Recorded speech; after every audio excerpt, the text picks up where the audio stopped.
नमस्कार दोस्तों, आपके अपने चैनल में स्वागत है। आज हम एक ऐसे रहस्य की बात करने जा रहे हैं जिसे समझ लिया तो जीवन की दिशा बदल सकती है।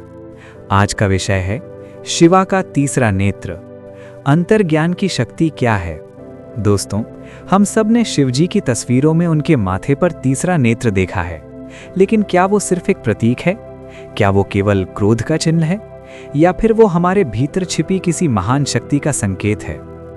महादेव का तीसरा नेत्र ज्ञान का नेत्र है, सत्य को देखने की शक्ति है। जो आंखें बाहर की दुनिया देखती हैं, वे रूप देखती हैं, रंग देखती हैं, लोग क्या कर रहे हैं ये देखती हैं। लेकिन तीसरा नेत्र भीतर देखता है, वो इरादे देखता है, वो सच्चाई देखता है, वो भ्रम के पार देखता है। दोस्तों, जीवन में हमारी सबसे बड़ी समस्या क्या है? हम हर निर्णय डर से लेते हैं। लोग क्या कहेंगे? अगर असफल हो गए तो? क्या होगा अगर नुकसान हो गया तो? लेकिन अंतर्ज्ञान डर से नहीं, विश्वास से चलता है। तीसरा नेत्र खुलने का अर्थ है जागरूकता। जब इंसान बिना भावनाओं के तूफान में बहे शांत मन से परिस्थिति को देख पाता है, वही अंतर्ज्ञान है।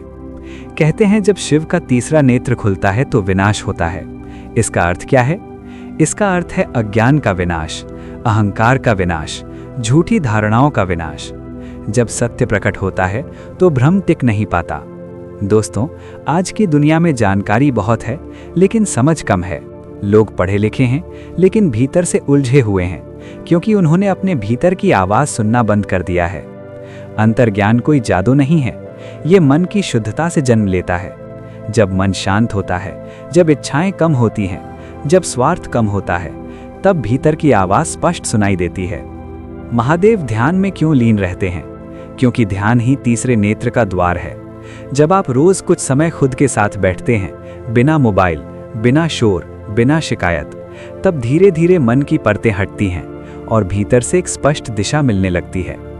दोस्तों, कितनी बार ऐसा हुआ है कि आपका मन पहले ही संकेत दे देता है, ये रास्ता सही नहीं है, ये व्यक्ति सही नहीं है, ये निर्णय जल्दबाजी है, लेकिन हम उस आवाज को अनदेखा कर देते हैं और बाद में पछताते हैं। वही अंतर्ज्ञान था, वही तीसरे नेत्र की हल्की सी झलक थी। तीसरा नेत्र खुलने का मतलब अलौकिक शक्ति पाना नहीं है।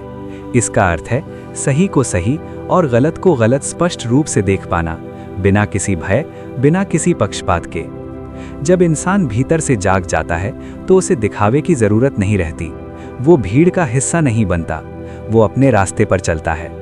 दोस्तों, तीसरे नेत्र का संबंध आज्ञा चक्र से भी माना जाता है, जो भौहों के बीच स्थित है। ये चेतना का केंद्र है। जब ये संतुलित होता है तो इंसान भ्रम में नहीं पड़ता, निर्णय स्पष्ट होते हैं। लेकिन ये शक्ति तब मिलती है जब हम अपने जीवन से नकारात्मकता कम करते हैं, झूठ कम करते हैं, दिखावा कम करते हैं। महादेव हमें सिखाते हैं, पहले खुद को देखो, अपनी कमजोरियों को पहचानो, क्योंकि जब तक हम खुद से ईमानदार नहीं होंगे तब तक तीसरा नेत्र खुल ही नहीं सकता। तीसरा नेत्र खुलने का एक और अर्थ है प्रतिक्रिया के बजाय प्रतिक्रिया पर नियंत्रण। जब कोई आपको अपमानित करे और आप तुरंत गुस्से में जवाब ना दें, बल्कि ठहर कर सोचें, वही जागरूकता है, वही आंतरिक शक्ति है। दोस्तों, दुनिया आपको भ्रम में रखेगी, कभी तारीफ से, कभी आलोचना से, लेकिन जो व्यक्ति अपनी अंतरात्मा की आवाज सुनना सीख लेता है, उसे बाहरी शोर प्रभावित नहीं कर पाता। महादेव का संदेश स्पष्ट है, अपने भीतर के अंधकार को पहचानो, क्योंकि जब तक आप अपने डर को नहीं पहचानेंगे तब तक आप उससे मुक्त नहीं हो सकते। तीसरा नेत्र खुलने का अर्थ है डर से परे जाना, भीड़ से अलग सोचना, सत्य के साथ खड़ा होना। जब आप हर निर्णय से पहले एक पल रुकते हैं, गहरी सांस लेते हैं और खुद से पूछते हैं, क्या ये सही है? क्या ये मेरे मूल्यों के अनुरूप है? तब धीरे धीरे अंतर्ज्ञान मजबूत होता है। ये शक्ति रातों रात नहीं मिलती, ये अभ्यास से आती है, ध्यान से आती है, सत्य बोलने से आती है। दोस्तों, याद रखिए, अंतर्ज्ञान हमेशा शांत आवाज में बोलता है, वो चिल्लाता नहीं। इसलिए अगर आपका मन बहुत शोर में है, क्रोध, चिंता, तुलना, तो वो आवाज दब जाती है। इसलिए अगर आप सच में तीसरे नेत्र की शक्ति पाना चाहते हैं तो प्रतिदिन कुछ समय मौन में बिताइए। अपने विचारों को देखिए, उन्हें जज मत कीजिए, बस देखिए। धीरे धीरे आप पाएंगे कि निर्णय लेने में डर कम हो रहा है, स्पष्टता बढ़ रही है, आत्मविश्वास गहरा हो रहा है। यही तीसरे नेत्र की शुरुआत है। दोस्तों, जब तीसरा नेत्र जागता है तो जीवन बदल जाता है, क्योंकि तब आप परिस्थितियों के गुलाम नहीं रहते, आप अपने मन के स्वामी बन जाते हैं।